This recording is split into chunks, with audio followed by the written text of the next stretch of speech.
have no idea where it started, but I really hope that I'm here to finish it. Good morning to you. Good Thursday morning. I'm Dejan Kovacevic of DK Pittsburgh Sports. This is Daily Shot of Steelers. It comes your way bright and early every weekday. If you're into hockey and or baseball, I also offer daily shots of Penguins and Pirates in the same place that you found this. Let's make this clear before I even get going. TJ Watt is a superior football player in every sense over Myles Garrett. Actually, over any defensive player in the NFL.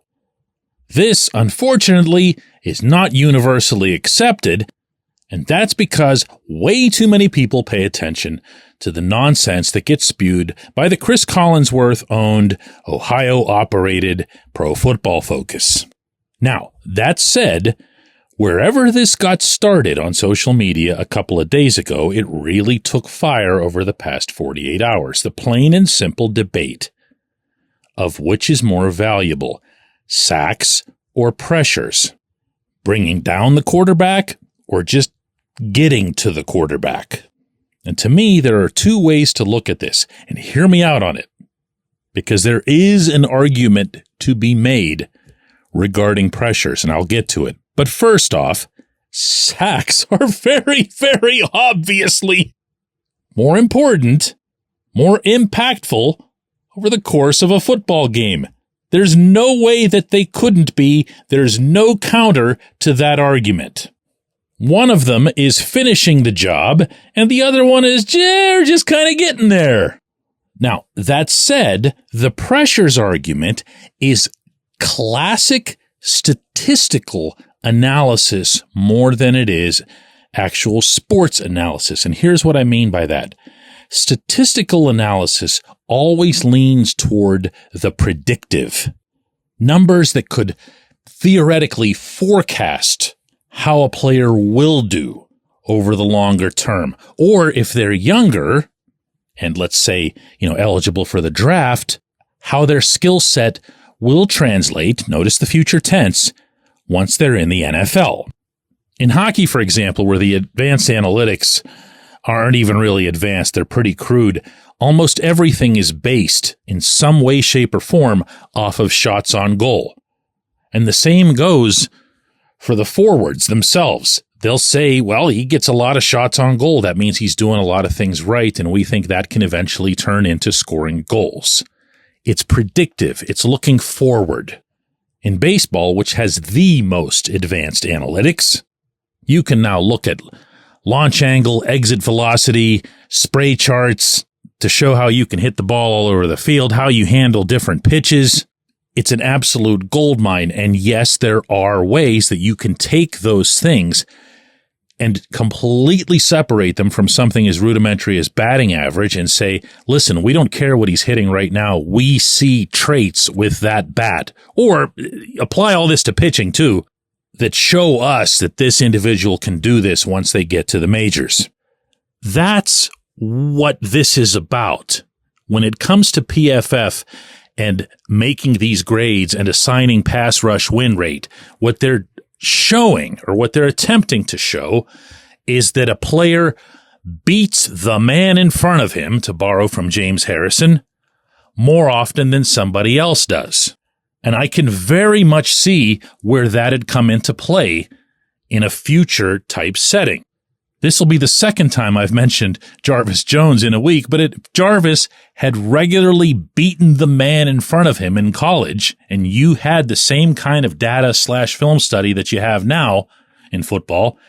The Steelers might not have taken Jarvis in the first round, or the second, or even the third, because Jarvis's issue in the NFL wasn't that he couldn't get sacks, it's that he wasn't even beating the man in front of him. It's a necessary first step. That said, I'm also old enough to remember when Bud Dupree was beating the man in front of him only about 100 times a game and still wouldn't come up with any sacks. Why? Because he was so good at beating the man in front of him that he'd often over-pursue. He'd end up 15 or 20 yards downfield. And I'm only laughing now because I actually remember laughing along with Bud at some of this once Bud stopped doing that. For all the times that everybody, including TJ, would rush to Bud's defense and say, oh, but he's making such a difference. TJ was the one who would bring that up often and passionately. He's making such a difference. He's getting back there. He's disrupting. He's wreaking havoc. He's taking eyeballs away from me and allowing me to do my job. Well, all of that was accurate, but guess what? Bud's career didn't take off until he started making sharper turns or making moves to the inside rather than to the outside and getting to the quarterback and finishing. That's not because sacks are a sexy stat. That's because sacks matter.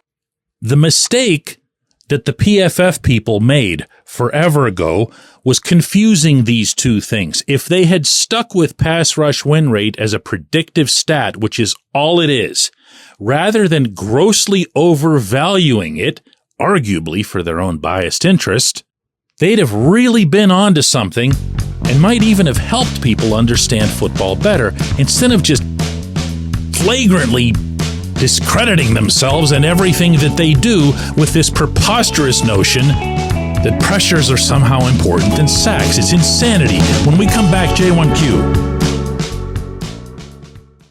This segment of Daily Shot is brought to you by our good friends at Mike's Beer Bar. They're located on Federal Street, directly across from PNC Park. Mike has more than 500 beers on tap, including from more than 50 local breweries. Stop in and say hello. Tell Mike we sent you. Mike's Beer Bar.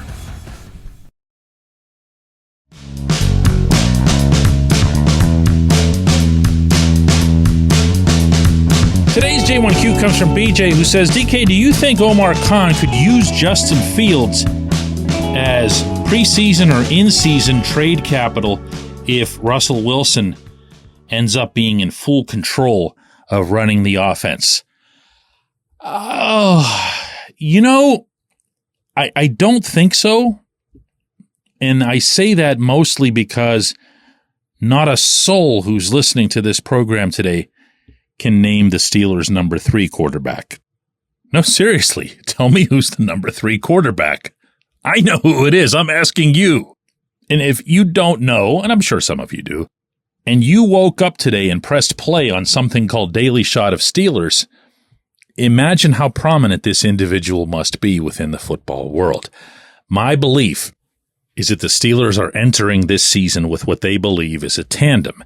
They do have a fail-safe in place. They also have the possibility in place that Fields could find himself, or that Fields could find or have somebody help him find a safer, smarter approach to the game and to managing the football. Because, as I've been pointing out quite a bit and brought up again on yesterday's episode, he has numbers. It's just that they get offset in a really unsettling way by all the interceptions, by all the fumbles. Maybe those have been a necessary evil for him to be as dynamic as he's been, but you have to dial it back at some point. There's nobody who gets away with it forever. And yes, I know Jameis Winston existed, but there aren't many Jameis examples around the league. At some point, you've just got to put possession up as your top priority. So no, what I see as having happened here is that between Omar and Mike Tomlin, they see a scenario in which they've got themselves an established Super Bowl winning quarterback as the start-off point, as the default. If he fares well, he doesn't cost them any money. It's not all that important that you'd keep him after the season, even if he does meet reasonable expectations.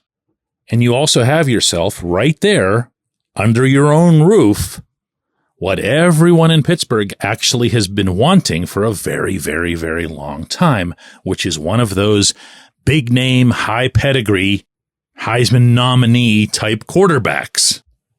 I've been saying this a lot, but I'm going to say it again. If the Steelers had landed Fields right out of college, right from Columbus to Pittsburgh, the delirium here would have exceeded anything and everything that we ended up witnessing related to Kenny Pickett. Why? Because in Pittsburgh, that's all we've known as far as successful quarterbacks. How did they get Terry Bradshaw? Super crazy high elite pick in the draft. How did they get Ben Roethlisberger? Same way. Never mind that there are a lot of different ways to produce quarterbacks. That is the one in Pittsburgh we've always wanted. And if we had gotten Fields just 3 years ago, everybody would have been nuts over it. Well, all he did in those 3 years was start in the NFL and put up really impressive offensive numbers. They're not going to give up on that. That's my point. They're not going to just say, we're done with that. We could get a nice high draft pick and, by the way, eliminate any and all possibilities for a parachute we'd have if something happens to Russ. So, no, my answer is no. They're going to stick with these two quarterbacks. I appreciate the question. I appreciate everybody listening to Daily Shot of Steelers. We're going to do another one of these tomorrow.